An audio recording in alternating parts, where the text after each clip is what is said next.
Norman11 ABL YouTube channel. Like, share, and subscribe. Lovebird talks and tips. Hello and welcome back my fellow Kasha Bobs. Kararating ko lang po mula sa work. Napansin ko po mayroon pong nakalabas na isang Parblue Ewing Opaline. Inobserban ko po ito kung saang cage po ito nakalabas, kasi dalawa pong paresan ko ng Parblue Ewing Opaline. Saka parehas po silang may pares na Lutino. At ito po ako ngayon, naobserban ko po sa unang kulungan may Parblue po dyan. So meaning ang ibon na to ay galing dun sa dulo, nakalabas po siya. Ang tanong kung paano po siya nakalabas, ayun po yung kanyang isang kapares na Lutino, nasa gilid po. Bumaba na po yung Parblue, yung Lutino nasa gilid naman po siya mga Kasha Bobs. Paano kaya sila nakalabas? Yun po ang ating alamin sa channel kong ito, kaya wag po kayong mag-escape. Continuous lang po kayong manood para malaman po natin ang sanhi at hindi po maulit sa inyong mga aviary o sa mga inyong ibunan mga Kasha Bobs. Ayun po, sa nakikita ko po may dinanan po sila. Ayun, hindi ko po naisara yung pintuan nung umaga ng pinakain ko sila mga Kasha Bobs sa pagmamadali. Nabigyan ko sila ng pagkain pero yung kanilang kulungan nakabukas pa rin po. Thank you at naibalik ko na rin po sila mga Kasha Bobs. Napaka-importante nga po pala ang may net sa bawat aviary natin, nang sa ganun hindi po basta-basta makakawalang mga ibon. Ito po ang isang tips na dapat po nating gawin at ipagpatuloy. Ng bawat alaga nating ibon ay hindi basta-basta makakawala at hindi masayang ang ating pinagpagurang pera at pagbibreed mga Kasha Bobs. Ito po ang isang unang dahilan kung bakit nakakawala ang ating mga ibunan, yung sa pagmamadali at hindi natin na isasara yung pintuan ng cage.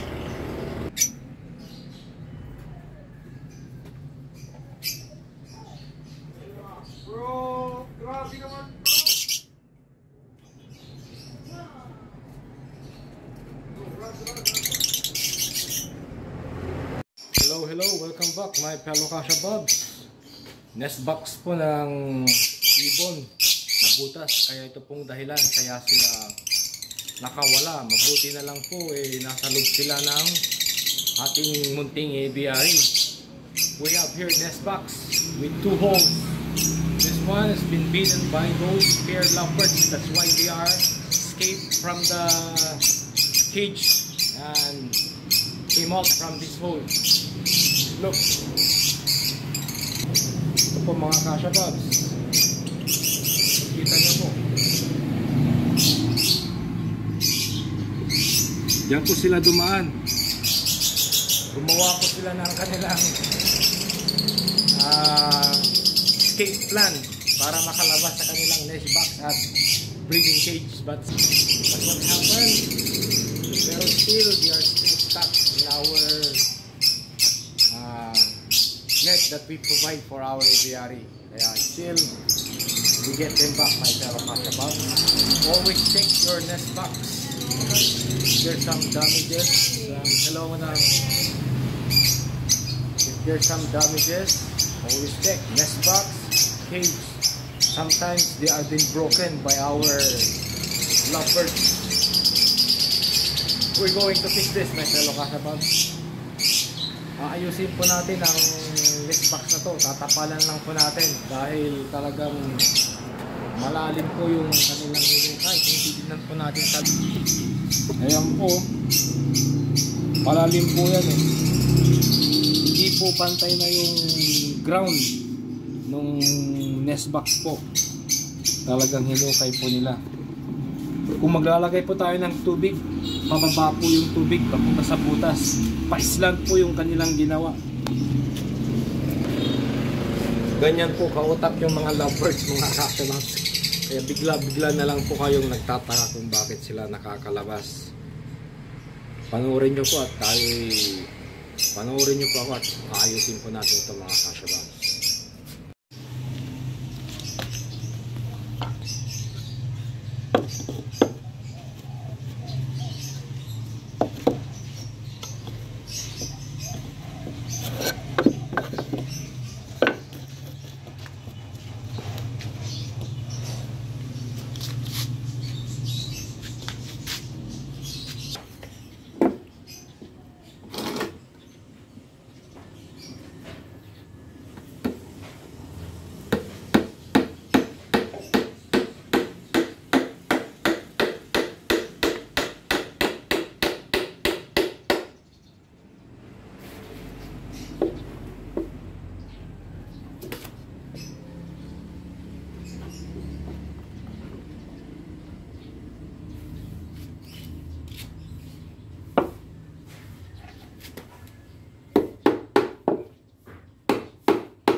Yun po mga kasyabab, ito po yung mga dahilan kung bakit po nakakawala yung ating mga alagang ibon. Yung una po, pag yung pintuan ng kulungan ay naibukas, hindi po natin naisara. Ganito pong mangyayari sa video nito mga kasyababs. At yung pangalawa, yung sa nest box, pwedeng nabutas po nila. Kaya dun po sila lalabas, lalo't wala kayong net sa inyong apiary. Kung may net naman kayo na nakapalibot, kahit na butas po yung kanilang nest box o yung kanilang kulungan, hindi pa rin po sila makakalabas, nasa loob pa rin po sila mga Kasha Bobs. So ito po ay isang magandang tips para po sa ating mga mag-iibon, para hindi po ganun makawala ang ating mga alagang ibon. Kaya kung sa tingin nyo nagustuhan nyo ang video kong ito, pa-thumbs up po at pa-share. At kung hindi man, pa-thumbs up pa rin po mga Kasha Bobs. At sa mga bagong viewers, pa-subscribe na rin po. At nang maabot po natin ang 2,000 subscriber. Again, thank you mga Kasha Bobs. Maraming salamat po.